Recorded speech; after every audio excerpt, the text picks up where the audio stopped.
apprendre à se connaître. Se pencher sur son moi est devenu une occupation presque à plein temps pour certains de nos contemporains. Pourtant, cette préoccupation mobilisait déjà les philosophes de l'Antiquité. Connais-toi toi-même. Ce commandement était inscrit en toutes lettres sur le fronton du temple de Delphes. Socrate en avait fait un mode de vie. Selon lui, tout homme digne de ce nom avait le devoir de prendre conscience de son propre être, de sa finitude, sans tenter vainement de rivaliser avec les dieux immortels. À quoi sert la connaissance de soi au juste? Pourquoi cet intérêt?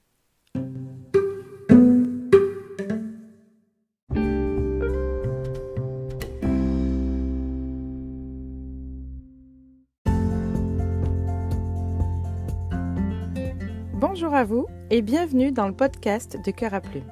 Je m'appelle Cécile, je suis art thérapeute. Je suis donc facilitatrice d'instants de vie uniques par l'exploration de votre potentiel créatif. Ma mission est donc de vous guider dans votre monde intérieur, grâce à l'art plastique, la musique, l'écriture, le théâtre, la danse, sans qu'aucun talent ne soit nécessaire, sans jugement et en toute bienveillance, afin de vider ce qui vous encombre, de reprendre contact avec l'instant présent et votre créativité, de favoriser de nouvelles perceptions et de développer une réflexion plus large pour vivre plus en conscience, avec plus d'amour et d'harmonie. Et si cet épisode vous plaît et qu'il vous semble pouvoir être utile à d'autres personnes, n'hésitez pas à le partager. Je vous invite aussi à le commenter et à vous abonner.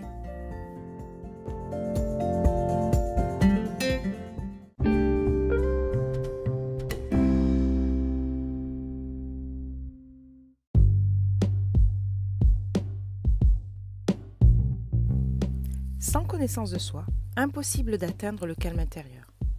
En effet, pour atteindre le calme, il faut une base solide, un espace intérieur bien défini, sans trouble. Il faut des limites claires entre soi et le monde. Il est nécessaire de s'interroger sur notre identité. Mais avant cela, il faut être certain de bien savoir ce que recouvre l'identité. Est-ce l'état civil d'un individu? L'ensemble de ses traits de caractère? Ou encore la totalité de son histoire, de son passé, depuis sa naissance et même avant, de son histoire familiale? Et comment apprendre à se connaître? Il existe de nombreuses manières de s'approcher de son moi authentique. Par exemple, la psychanalyse est une approche qui justement prend en compte toute l'histoire d'un être, ses ascendants et même les éléments qui lui échappent, que l'on nomme son inconscient. Une autre manière d'apprendre à se connaître est le dialogue avec l'autre. Mais il nécessite ensuite de réfléchir à l'échange qui a eu lieu. Il demande une capacité d'extrapolation, une faculté à sortir de soi-même qui n'est pas évidente. Enfin, il est possible de faire ce chemin seul. À la lumière de ce que nous connaissons de notre histoire, nous pouvons déduire quels sont les schémas récurrents, nos réactions constantes, et tenter de comprendre pourquoi nous les avons. C'est la méthode la plus difficile, qui demande une grande objectivité sur un sujet qui, par définition, pousse à la subjectivité, puisqu'il s'agit de nous-mêmes. Mais le moi intérieur n'est pas le caractère. Il est important de connaître ses traits de caractère, ne serait-ce que pour être capable de les maîtriser.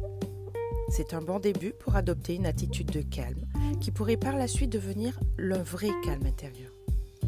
Mais ces traits de caractère ne sont pas tout. Ils ne sont que la surface de notre être, la limite mouvante entre nous et le monde. Ils sont provisoires, tout comme les sentiments que nous éprouvons, puisqu'on peut tenter de travailler dessus pour les modifier. Ils constituent un système à part entière, autonome. C'est une entité qui fait partie de nous-mêmes, mais qui se nourrit d'elle-même. De plus, les traits de caractère que nous nous attribuons, ou que les autres nous attribuent, sont normatifs. Ils nous fichent dans un rôle. Ils nous déterminent par rapport à la société, à des qualificatifs, à des idées. Parfois même, nous serons tentés d'agir non pas malgré eux, mais en fonction d'eux. Nous tiendrons ainsi notre rôle. Au contraire, ce que nous recherchons avec notre moi authentique, c'est la permanence de notre être, ce que nous sommes à tout âge, en tout lieu, en toutes circonstances. C'est ce qui préside à tous les traits de caractère. C'est la formule réduite à sa plus simple expression de ce que nous sommes. Notre moi authentique est ce que nous sommes intimement. sans variable possible. Il ne se définit pas, il se vit.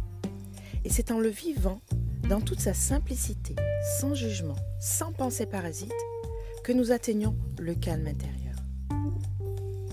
Il faut simplement apprendre à vivre avec soi. Apprendre à se connaître, c'est apprendre à être soi, à vivre non pas avec soi, comme si l'on s'accompagnait, mais en soi, à s'habiter pleinement.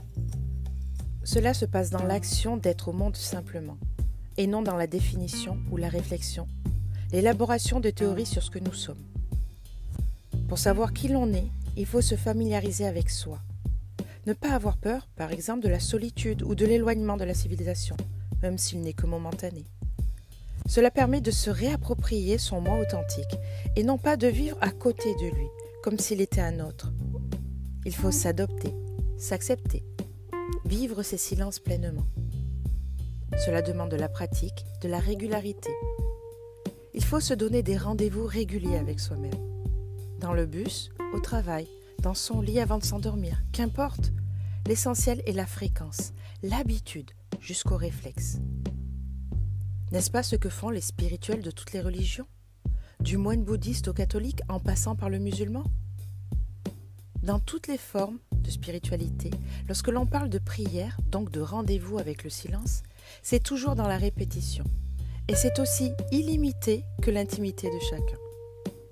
Ce retour sur soi permet certaines prises d'habitude qui, au final, nous permettent de vivre en permanence avec soi, avec son moi authentique, comme une présence muette et apaisante, mais qui donne toute la sagesse nécessaire à l'existence.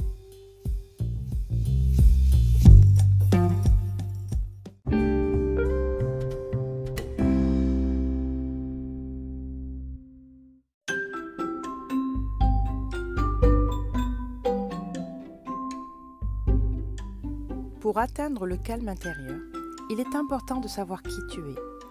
Il est possible de le savoir en faisant appel à un thérapeute pour une psychanalyse, à ton entourage si tu te sens capable d'analyser vos dialogues, ou simplement à toi-même, en regardant derrière toi et en toi, en observant tes réactions comme si elles étaient celles d'un autre.